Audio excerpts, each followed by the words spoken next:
بات کی وبالوالدین احسانا، والدین کے ساتھ احسان کرو۔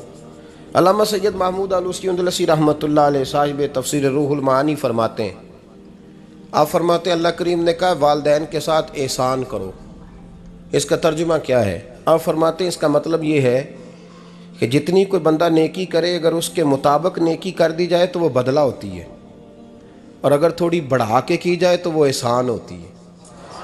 فرمایا رب کریم فرماتے ہیں اس طرح کرو، ذرا سوچ لو بچپن سے لے کر آخر تک جہاں تک تم موجود ہو تمہارے ماں باپ نے تمہارے ساتھ کیا کیا ہے۔ اگر اس سے بڑھا کے کرو گے تو اس کا مطلب ہے تم نے احسان کیا ہے۔ ماں باپ جو ہوتے ہیں نا، ٹھنڈی چھاؤں، میٹھی زندگی۔ ماں ان پڑھ بھی ہو نا تو کم از کم یونیورسٹی ہوتی ہے، اور باپ اگر بالکل انگوٹھا چھاپ بھی ہو نا، کسی کالج میں مدرسے میں ادارے میں نہ پڑھا ہو، تو بیٹے کے حق میں جن چیزوں کی ضرورت ہوتی ہے وہ ساری اللہ باپ کو عطا کر کے بھیجتا ہے۔ ماں باپ کو نا کچھ علم لدنی اللہ دیتا ہے کہ بچوں کے لیے کیسے آگے بڑھنا ہے۔ ماں باپ ایک حسن ہے معاشرے کا۔ رب تبارک و تعالیٰ کی دیکھیں نا، اللہ اکبر، دنیا میں کسی کی محبت جانچنی ہو نا تو محبت کی تمثیل دی جاتی ہے۔ وَتِلْكَ الْأَمْثَالُ نَضْرِبُهَا لِلنَّاسِ، اللہ لوگوں کے سمجھنے کے لیے مثالیں بیان فرماتا ہے۔ اللہ تبارک و تعالیٰ نے جب اپنا آپ سمجھانا چاہا نا، توجہ ہے میری بات پر، جب مالک نے اپنا آپ سمجھانا چاہا تو میرے رب نے ماں باپ کی مثال بیان فرمائی، رب ارحمہما کما ربیانی صغیرہ، یا اللہ ان دونوں پہ رحم فرما۔ اور یہ لفظ رب یہاں دو معنی میں آیا ہے، علماء بیٹھے، رب کا معنی ہوتا ہے تدریجن پالنا، کہ یا اللہ ان دونوں پہ رحم فرما جنہوں نے مجھے رب بن کے پالا۔ یعنی مطلب کیا، یہاں ربوبیت کا معنی پالنے کے معنی میں، تدریجن پالنا۔ میرے نبی پاک صلی اللہ علیہ وسلم نے فرمایا اللہ تم سے 70 ماؤں سے زیادہ محبت فرماتا ہے۔ یہ امام سیوطی نے در منصور میں روایت لکھی ہے۔ اچھا بھائی، اللہ نے بھی مثال ماں کی بیان فرمائی، فرمایا گھر جا کے اپنی اماں کو دیکھ لو، اماں تم سے کتنا پیار کرتی ہے، بس اس پیار کو تولنا شروع کر تو 70 ماؤں سے بھی زیادہ رب تم سے محبت فرمانے والا ہے۔ ماں کے سینے میں نا، دیکھیں نا، ایک بچی ہوتی ہے BA، وہ اس نے کر لیا، اس کی اماں روز کہتی ہے بیٹے سویرے اٹھا کر، ساس کے پاس جائے گی تو وہ کہے گی کہ اس کی اماں نے سویرے اٹھنا سکھایا ہی نہیں، اب بیٹی کہتی ہے اماں جدو جاواں گی ویکھی جائے گی۔ اچھا اس کی شادی ہو گئی، اس کی ساس نے آہستہ آہستہ شکوے شروع کر دیے، خامن سے کہنے لگی تو اس کو اٹھاتا ہی نہیں سویرے، وہ بھی کہتا ہے کمرے میں جا کے اماں شکوہ کرتی ہے تو اٹھتی نہیں، اور بچی لاڈلی تھی، وہ نہیں تھی اٹھتی ٹائم پہ۔ زندگی کے 22 سال 23 سال وہ سویرے نہیں اٹھی، وقت پہ نہیں اٹھی، مثال دے رہا ہوں۔ پھر اسی بیٹی کو اللہ نے ایک بیٹا عطا کر دیا۔ صبح 100 آواز اس کی اماں دیتی تھی پر اس کی آنکھ نہیں کھلتی تھی، لیکن اسی بیٹی کا بیٹا سحری کے وقت ہلکا سا روتا ہے، ساری دنیا سوئی ہے پر اماں اس کی فٹافٹ جاگتی ہے، فٹافٹ جاگتی ہے۔ ایک آدمی تھا تو اس کی بیوی انتقال کر گئی، اس نے طلاق دے دی، 10-11 سال کا اس کا بیٹا تھا، اس نے دوسری شادی کر لی۔ ایک دن اپنے بیٹے سے کہنے لگا بیٹے وہ سگی اماں ٹھیک تھی یا یہ والی ٹھیک ہے؟ تو بیٹا کہنے لگا ابا جی یہ ٹھیک ہے، وہ سگی امی جھوٹ بڑے بولتی تھی، سگی امی جھوٹ بڑے بولتی تھی، جھوٹی تھی، یہ سچی ہے۔ اس نے کہا بیوقوف تیری ماں جھوٹی تھی؟ اس نے کہا ابا بڑی۔ کہا کس طرح؟ کہنے لگا ابا جی میں نا کبھی، آپ کو پتہ میں شرارتی ہوں، کبھی میں شرارت کرتا تھا نا، کوئی برتن توڑ دیتا تھا تو میری سگی اماں مجھے تھپڑ مار کے باہر نکالتی تھی، کہتی تھی میں تالا لگاؤں گی باورچی خانے کو، تجھے ساری رات روٹی نہیں دینی، تو آج بھوکا ہی رہے گا، بالکل نہیں دینا، ساری رات نہیں دینا۔ بڑے دعوے کرتی تھی، قسمیں اٹھاتی تھی، پر بڑی جھوٹی تھی۔ آدھا گھنٹہ بھی نہیں گزرتا تھا تو گلیوں میں مجھے ڈھونڈنے لگ جاتی تھی،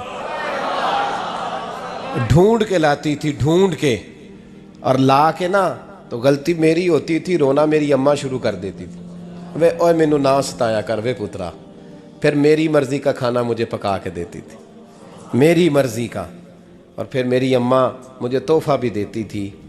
ابا جی وہ جھوٹی تھی، پہلے کہہ رہی تھی ساری رات نہیں دینا، اب آدھا گھنٹہ. یہ بڑی سچی ہے جواب بھائی ہے. میں شرارت کرتا ہوں تو تھپڑ مار کے نکال دیتی ہے، کہتی ہے روٹی نہیں دینی. پھر میں ساری رات رو کے گزارتا ہوں پر نہیں دیتی. یہ سچی ہے، وہ جھوٹی تھی. تو ماں کے درد کو کیا سمجھے؟ بچے تو کہتے ہیں اماں نے ہمیں قید کر دیا، اماں کہتی ہے میری مرضی سے کھاؤ. اور تجھے نہیں پتا اس نے قید نہیں کیا، وہ تم سے پیار بڑا سچا کرتی، اور بڑا سچا پیار کرتی ہے تیرے ساتھ، بڑا سچا. بیٹا برگر کھا کے آ جاتا ہے، اماں کہتی ہے روٹی کھا لے، کہتا ہے نہیں آپ نے بینگن پکائے ہوئے ہیں میں نے نہیں کھانے. تو اماں منتیں کرتی ہے، کہتی ہے چل توں دس کی کھانا ہے، تینوں سیویاں نہ بنا دیاں، فٹافٹ دال پک جائے گی، کیا کھائے گا؟ وہ ابا جی میری طرح قریب سے کہتے ہیں چھڈ پر بھوک لگے گی تو آپ ہی کھا لے گا. لیکن اماں کہتی ہے اس نے روٹی نہ کھائی تو مجھے نیند نہیں آئے گی. تو اس درد کو سمجھنا. میں غلام ہوں ایک آستانے کا، اور میں سمجھتا ہوں جو کسی کا مرید ہی نہیں اس پر تو سایہ ہی نہیں، اسے چاہیے کسی بزرگ کا سایہ حاصل کرے. لیکن بھائی یہ بات بھی بڑی سچی ہے کہ میرے جیسے پیر کے ہاتھ میں 5,000 روپیہ نذرانہ دو نا، پیر صاحب دعا کرنا، تو پیر صاحب نے دعا پکی یاد کی ہوئی ہے سب کے لیے، رٹی رٹائی، اللہ خیر کرے اللہ بھلا کرے، اور سب کے لیے رٹا لگایا ہوا ہے. اور اماں کو بیٹا ویسے ہی کہہ جائے، ویسے ہی اماں میں انٹرویو دینے جا رہا ہوں ذرا دعا کرنا، وہ بیبیاں منگا کے دعائے تنجینہ پڑھانا شروع کر دیتی ہے، اور ساری ساری رات مصلے پہ بیٹھی. اس درد کو سمجھنا. اور بھائی بڑا ویل ڈریس بیٹا ہوتا ہے، ویل ڈریس نوجوان، وہ 18,000 کا جوڑا پہنتا ہے، 7,000 کا جوتا خریدتا ہے، وہ قیمتی قسم کی گھڑی استعمال کرتا ہے. لیکن اسی بچے کے جب اپنے بچے ہوتے ہیں نا تو بی بی کو کہتا ہے یہ لے 10,000 روپیہ، بچوں کے کپڑے خرید لے، میرے صحیح ہیں ابھی کل ہی تو خریدے تھے. اور باپ، اور تو سمجھا ہی نہیں یار، 30 سال باپ نے جوانی ساری سعودی عرب کو دے دی، لیکن تیرا خیال رکھا. میں ایسے لوگوں کو جانتا ہوں جنہوں نے 30 سال پردیس میں کمبل نہیں بدلا، اور جہاں گئے تھے تو ایک کمبل خریدا تھا پھر بدلا نہیں. تو ماں باپ کے بارے میں، اور یہاں بچے حساب کرتے پھرتے ہیں، بھائی تو پچھلے مہینے بھی 5,000 دیتا سی، تسی پیسے نہ کر دے کی ہو، ماں باپ سے حساب کرتا ہے تو. ترمذی شریف کے لفظ ہیں، ایک صحابی نے آ کے عرض کی یا رسول اللہ پیسے وراثت کے نہیں، میرے ابا جی نے نہیں دیے مجھے، اور میں نے خود محنت کر کے کمائے، اب میرا ابا مجھ سے پیسے مانگتا ہے تو کیا کروں، اور میرے ہیں، میں نے کمائے ہیں، ابا جی نے نہیں دیے، وراثت نہیں، حصہ نہیں ملا. حضور میرا ابا مانگتا ہے تو میرے لیے حکم کیا ہے؟ تو نبی پاک نے فرمایا کیا کہا تم نے؟ پیسے تیرے ہیں؟ کہا حضور ہاں. تو فرمایا ابا کس کا ہے؟ کہا یا رسول اللہ میرا. تو فرمایا اگر تو اپنے والد کا ہے تو تیری ہر شے تیرے والد کی ہے، تو بھی تیرے والد کا ہے تو تیرا مال بھی تیرے. ماں اور باپ یہ تو حسن ہے زندگی کا، یہ تو وقار ہے انسان کا. جب تک ماں باپ کا ہاتھ پکڑ کے چلو گے نا رستے سیدھے رہیں گے، اور جس دن انگلی چھوڑ کے سڑک پہ نکلنا پڑا نا سر چکرانے لگے گا. یاد رکھنا یہ بڑا مشکل کام ہوتا ہے. لوگوں کا تو رخ ہی اس دن واضح ہوتا ہے جس دن آدمی سائے سے محروم ہوتا ہے. اماں تو کمرے میں پڑی ہو نا، اورنگزیب عالمگیر کی ماں فوت ہو گئی، 350 کمرہ تھا محل کا، اور اماں 12 سال ٹانگوں سے معذور رہی اورنگزیب عالمگیر کی. اماں 12 سال کمرے سے نکل نہیں سکی، ساتھ ہی واش روم تھا یا جو بھی اس دور میں طریقہ تھا. اورنگزیب جب محل میں آتے تھے تو پھر بھی سیدھے اماں کے پاس جاتے تھے، اور جب واپس نکلتے تھے پھر بھی اماں کے ساتھ. اورنگزیب کی ماں کا جنازہ اٹھا تو اورنگزیب نے رونا شروع کیا. پھر سالوں بیت گئے پر اس کے آنسو خشک نہیں ہوتے تھے.